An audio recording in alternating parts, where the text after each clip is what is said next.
Having finished several playthroughs of Starfield now, this got me wondering what the ultimate start to the game would look like. In other words, how overpowered could I get from level 1 without doing any of the main story, and I think I figured it out. Following these steps, you can quickly unlock 2 more powerful and unique ships completely free, a full suit of legendary armor, a legendary sniper rifle, several more unique weapons and armor pieces, and well over 100,000 credits. And all of this before you kick off the main story with Constellation to give you the ultimate overpowered start. Of course, I may have missed something, so if you have any suggestions, be sure to leave those in the comments section below. And let's talk about character creation. Now, when it comes to starting backgrounds in Starfield, there is just one truly overpowered choice in my opinion, and that is the Bounty Hunter. The reason for that is because ship combat in Starfield is literally the most challenging aspect of the game, especially at the start, where your ship is not all that great. Now, I will show you how to unlock 2 more unique ships for free in just a moment, but trust me, having rank 1 in piloting and targeting control systems from the start makes ship combat a breeze. Plus boost pack training, I mean, come on, who isn't using boost packs in Starfield? Now, regarding traits, I do think that some traits are objectively better than others as well, producing more benefits for any character regardless of your build or your playstyle. And my favorite trait by far is Kid Stuff, which comes with a very small penalty, just 500 credits per week, but has tons of benefits, including free weapons, armor, and even eventually a free ship. Plus, you get to have all kinds of awkward and cringe-worthy conversations with your in-game parents, which really makes this trait S tier in my opinion. Then there's Terra Firma, which increases your character's health and oxygen while on a planet, but reduces that while in space. So generally, you'll spend a lot more time on planets in Starfield than you will on ships or on space stations. So again, I think this one just makes sense. And the third trait for me is kind of a wild card, but if it is your first playthrough, I always recommend picking up Hero Worshipped to get access to the adoring fan companion for some pretty hilarious dialogue options, but also because he has bonus carry weight, which means he can haul around all of your heavy weapons and armor, which ultimately lets you keep and sell more items and help you earn more credits, which is nice. You won't be disappointed! So Starfield's introduction is pretty linear. There's not a lot of unique weapons or gear that you can get here in the first few minutes of gameplay, but I do want to point out that once you get to Crete and you start fighting the pirates here, the Crimson Fleet captain that you encounter on the rooftop is probably going to be the first elite enemy that you'll meet in Starfield, which means you can potentially score an epic or even a legendary weapon or armor piece from him if you get lucky. I did cover how this works in my Starfield Secrets video, so make sure to check that out if you haven't already. But basically, any elite enemy which has the unique icon or background where their level should be, they also have extra health bars, they have more health so they're harder to defeat, but they also have a chance of dropping uncommon, rare, and even legendary items. And the key to farming elite enemies like this is to save your game when they are extremely low health, and then kill the enemy to see what drop you get, and then reload your save if you want to try and get a different item. Now, I don't recommend you do this for very long at the start, but it is fun just to try this a few times to see what you get, as sometimes it'll be something truly overpowered. Moving on from the introduction, you'll soon arrive in New Atlantis. Here you can head to the lodge and speak to Sarah Morgan. This will get you the lodge key to unlock the basement. Make sure to pick up any free weapons and ammo on the shelves as you head down, and look for this room with some paintings and the locked mannequin case. Now, something to keep in mind for Starfield is that anywhere you find these mannequins, even if they're locked, those locks can always be bypassed by placing your cursor just in this gap area between like the door handle and the glass, and you'll see the unlock prompt change to open. So basically, you can open these whether they are locked or not, regardless of your lockpicking skill. And doing this here in the lodge basement gives you access to the best early game armor in Starfield, the Mark I suit, helmet, and jetpack. All of these pieces have extremely high defensive stats, basically making you unkillable in the early game. Plus, it is one of the best looking suits in my opinion, so make sure to put this on right away. Also in New Atlantis, be sure to hit the Well District by taking the elevator down next to Jemison Mercantile. This will take you to the UC Surplus Supply Store, which is basically covered from floor to ceiling in weapons and armor, and most of these can be stolen, so if you want further upgrades before heading out, or if you prefer just to sell them for a quick profit, you can do that too. And occasionally you will find epic and legendary equipment spawned in here as well, so be on the lookout for those. And I also recommend picking up the minigun here on the table, as this makes for a nice early weapon as well. Now, speaking of selling, be sure to head to the nearby Trade Authority shop, also located in the Well District, to sell off any of those stolen items that you've picked up for profit. The most major settlements in Starfield will have a Trade Authority shop just like this one. We'll be coming back to these a lot, especially to sell stolen items and also contraband for tons of credits in just a little bit. And finally, before leaving, make sure to find Salinas' shop in the well. Also, this will not be open to you yet, but he will give you a quest to travel to the Porrima system, which is where we'll want to go anyway. And the shop does have some unique weapons, which will be worth getting in just a minute. So pick up his mission and then set course next for Porrima.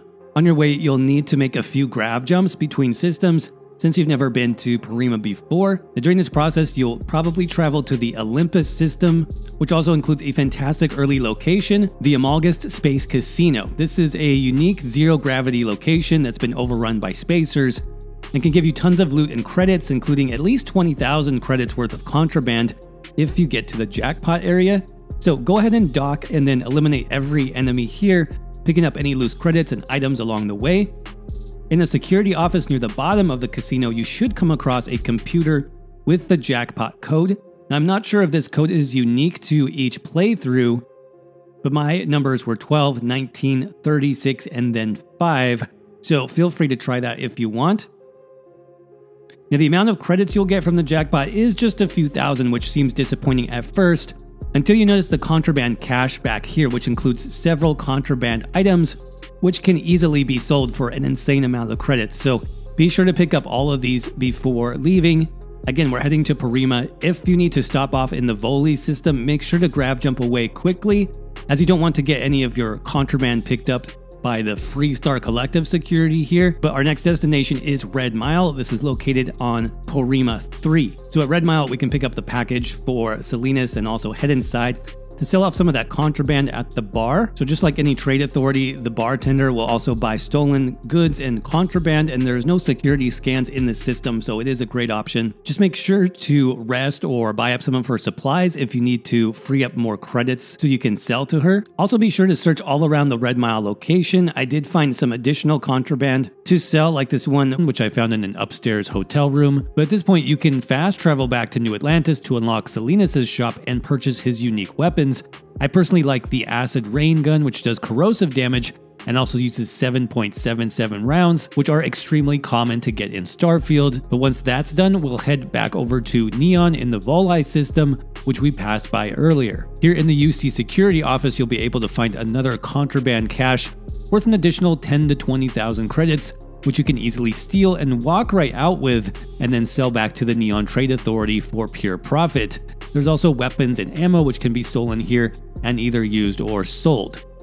So you should have enough credits at this point to head to the weapon shop in Neon and purchase Boom Boom, the unique shotgun with explosive rounds that is absolutely devastating in the early game and should not be missed. This is an incredible weapon for this stage of the game, especially if you prefer that more in-your-face style of gameplay. So it's in Neon that you can begin accepting missions for the Ryujin faction, these generally involving talking to some NPCs or a bit of stealth or stealing, but the rewards for these missions are fantastic, and they will also get you tons of credits as well. To get started, just head over to the job application kiosk located in the Neon Core District and submit your job application, and then head over to the tower to talk to your new boss.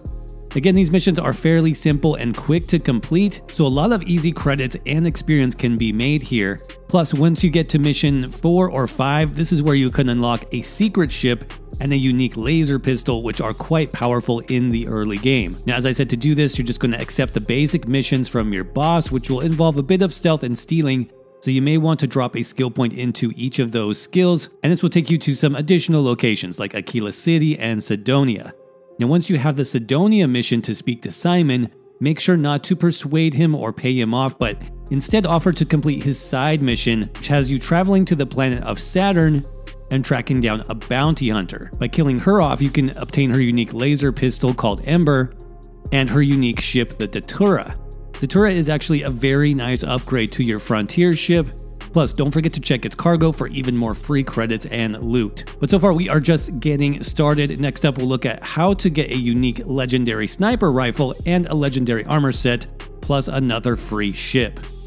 On your brief stop to Aquila City during those Ryujin missions, you'll probably come across a bank robbery in progress. Now, doing this mission, you can go in guns blazing, or you can talk down the robbers via the persuasion skill.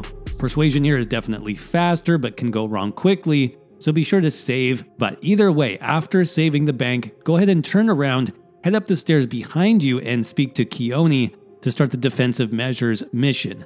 This is actually one of 3 quests which will have you placing sensors around Aquila and eventually killing off some wildlife outside the city gates. And solving all 3 of these probably takes 10 to 15 minutes in total, but you'll be rewarded with even more credits plus a unique legendary sniper rifle called the Despondent Assassin. Not only is this weapon great for stealth builds because of the suppressor that it includes, but the legendary perks here are actually very nice for a sniper build. Not a bad reward at all for just a few minutes of extra legwork. But to go along with any legendary weapon, you'll of course want some legendary armor, which is why we're headed back to the Sol system and the Nova Galactic Star Yard. Now, you will eventually be directed here as part of the main story, but coming here early really doesn't hurt anything, and it's an easy location to find spacers, which is going to be our next target. Make sure to save before loading this location, and then kill off any spacer you find until one of them drops this secret outpost slate. Picking up this item will unlock the Mantis quest, and reading the slate will give you directions to the Denebola system to get started. Now, it seems like any spacer at random has the chance to drop this slate and kickstart this quest, so if you don't get it from the Nova Galactic Star Yard, I would just reload your save and try again. Now, the Mantis quest will be the most challenging thing you've done so far in Starfield, but it's still very manageable considering the strong weapons and armor we've collected so far. Simply head into the base and destroy everything you come across, making sure to pick up all the extra loot you can carry. Eventually, you will come across a floor trap puzzle. If you want to spoil the solution to that, go ahead and check the description down below. I put some more information there. But once you pass through all the traps, the spacers, and the enemy robots, you'll eventually come to the secret lair of the Mantis and be able to pick up the legendary Mantis armor as your reward. Before you claim your armor, however, do yourself a favor and save your game before opening the case, as the 3 legendary traits you can get for each armor piece here are completely random, and if you don't like what you get, you can simply reload your game for another chance at something better. Personally, I look for traits like Mechanized for the extra carrying capacity, Weapon Holsters is another good one to reduce your weapon's weight, and the Auto Medic trait is pretty much clutch, as this automatically heals you when your health dips too low. But just remember, what you get here is random, so invest however much time you want in saving and loading if that's what you want to do. Before leaving, make sure to head back up the stairs to unlock another amazing free ship called the Razor Leaf. This is another great upgrade over the base model Frontier ship.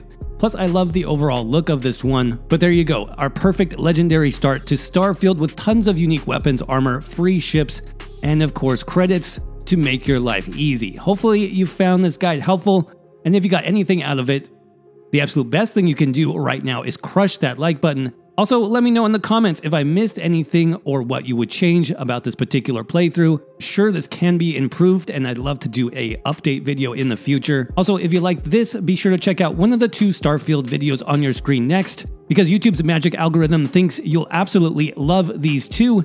Let's see if it's right.